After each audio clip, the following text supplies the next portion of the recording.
Hello दोस्तों, स्वागत है आपका हमारे इस चैनल स्टेनो महासागर में। 100 शब्द प्रति मिनट डिक्टेशन स्टार्ट। उपाध्यक्ष महोदय, इस नए 20 सूत्री कार्यक्रम में भी शिक्षा के ऊपर काफ़ी जोर दिया गया है। मुझे विश्वास है कि उसको कानून का जामा भी पहनाया जाएगा। कानून का जामा अगर पहना दिया जाए तो उससे एक लाभ यह होगा कि 18 वर्ष तक के बच्चों को पढ़ाना ही पड़ेगा। उससे दूसरा लाभ यह होगा कि जो बच्चे छोटी उम्र के हैं उनको काम करने के लिए उनके परिवार के लोग मजबूर नहीं करेंगे। मैं आपसे एक और निवेदन इस संबंध में करना चाहता हूँ। मेरा यह विश्वास है कि माननीय संसद सदस्य जब इसमें हिस्सा लेंगे तो ज़रूर उस पर प्रकाश डालेंगे। मैं निवेदन करना चाहता हूँ कि आज देश में अलग रहने की भावना बढ़ती चली जा रही है। आज स्थानीय दल केंद्रीय दलों से अधिक मजबूत होते चले जा रहे हैं। आज भाषा को लेकर विरोध है। भाषा कभी भी विरोध का विषय नहीं होनी चाहिए। भाषा के विषय में तो मेरा यह विचार है कि जितनी आसानी से बच्चा अपनी मातृभाषा में शिक्षा को ग्रहण कर सकता है उतना विदेशी भाषा में नहीं। विदेशी भाषा चाहे कितनी लचीली क्यों ना हो, चाहे कितनी विकसित क्यों ना हो, उससे बच्चे का विकास नहीं हो सकता। बच्चे की बुद्धि का विकास जितना उसकी मातृभाषा में किया जा सकता है उतना विदेशी भाषा के आधार पर नहीं किया जा सकता है।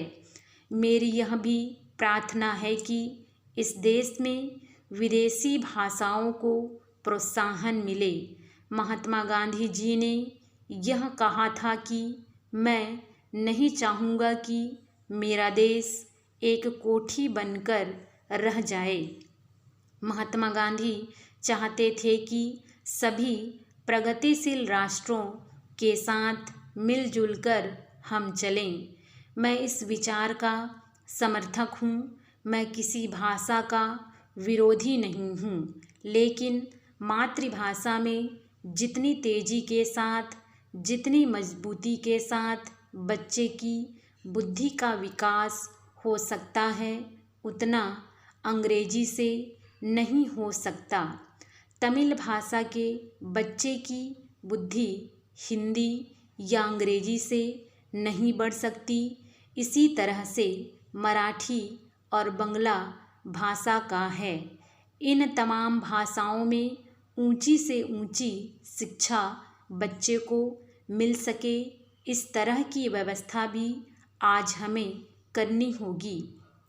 उपाध्यक्ष महोदय, मेरी यह मान्यता है कि जापान आज जापान नहीं बनता अगर यहाँ की शिक्षा जापानी भाषा में नहीं होती। इसी प्रकार जर्मनी आज जर्मनी नहीं बनता अगर वहाँ की शिक्षा जर्मन भाषा में नहीं होती।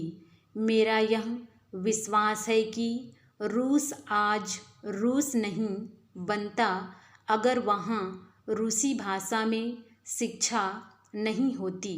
इसी तरह भारत में जब तक मातृभाषा ना हो तब तक भारत विकसित नहीं हो सकता।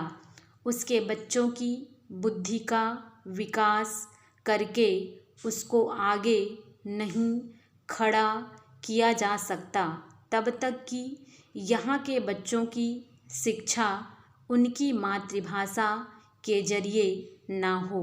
इसलिए जहाँ यह शिक्षा की प्रणाली 18 वर्ष के बच्चों को अनिवार्य हो, वहाँ यदि इसके लिए आवश्यकता पड़े तो संविधान में संशोधन करना चाहिए। स्टॉप।